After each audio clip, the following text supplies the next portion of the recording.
Cine hero Nandamuri Balakrishna భారతదేశం 3వ అత్యున్నత పౌర పురస్కారం అయిన పద్మభూషణ్ అవార్డును అందుకున్నారు.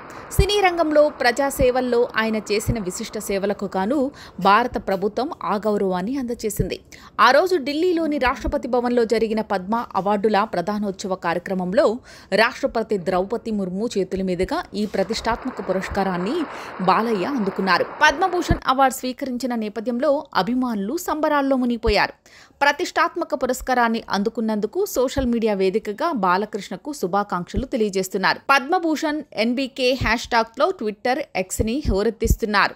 జై బాలయ్య అంటూ నినాదాలు చేస్తున్నారు. పలువురు సినీ రాజకీయ ప్రముఖులు సైతం బాలకృష్ణకి అభివందనలు తెలిపారు. బాలకృష్ణ పద్మభూషణ్ అందుకుంటున్న ఫోటోలు, వీడియోలు నెట్టింట వైరల్ అవుతున్నాయి. దివంగత నందమూరి తారక రామారావు వారసుడిగా ఇండస్ట్రీలో అడుగుపెట్టిన బాలకృష్ణ గత 5 దశాబ్దాలుగా సినిమాల్లో రాణిస్తున్నారు. 100కి పైగా సినిమాల్లో నటించి తెలుగు సినిమా రంగంలో తనదైన ముద్ర వేశారు. పౌరాణిక, చారిత్రాత్మక, సాంఘిక, సోషియో ఫ్యాంటసీ ఇలా ప్రతి జోనర్లో అనేక వైవిధ్యమైన పాత్రలో ప్రేక్షకులను అలరించారు.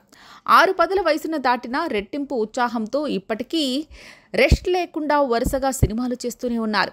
రాజకీయాల్లోనూ బాలయ్య తన తండ్రి బాటలో నడిచారు.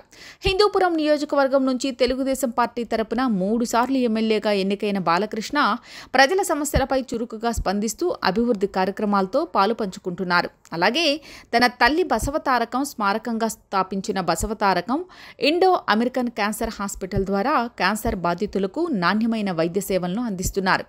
అనేక మంది రోగులకు తన వద్ద సహాయం అందిస్తున్నారు. వివిధ రంగాల్లో ఆయన విశిష్ట సేవలకు గౌరవం కేంద్ర ప్రభుత్వం ఆయన్ను పద్మభూషణ్తో సత్కరించింది. పద్మభూషణ్ అందుకుంటున్న బాలకృష్ణకు ఆంధ్రప్రదేశ్ ముఖ్యమంత్రి నారా చంద్రబాబు నాయుడు శుభాకాంక్షలు తెలియజేశారు. గౌరవ రాష్ట్రపతి ద్రౌపది ముర్ము చేతుల మీదుగా పద్మభూషణ్ అవార్డులు అందుకుంటున్న ప్రముఖ నటీనటులు హిందూపురం ఎమ్మెల్యే నందమూరి బాలకృష్ణకు నా అభినందనలు. కళా, సేవ, రాజకీయ రంగాల్లో తనదైన ముద్ర వేసుకున్న బాలయ్య మరిన్ని నూతన శిఖరాలు ఆరోహించాలని మనస్ఫూర్తిగా కోరుకుంటున్నాను అని ఎక్స్లో పోస్ట్ పెట్టారు. ఇకపోతే బాలకృష్ణతో పాటుగా తమిళ అగ్ర హీరో అజిత్ కుమార్ కూడా పద్మభూషణ్ పురస్కారాన్ని అందుకున్నారు.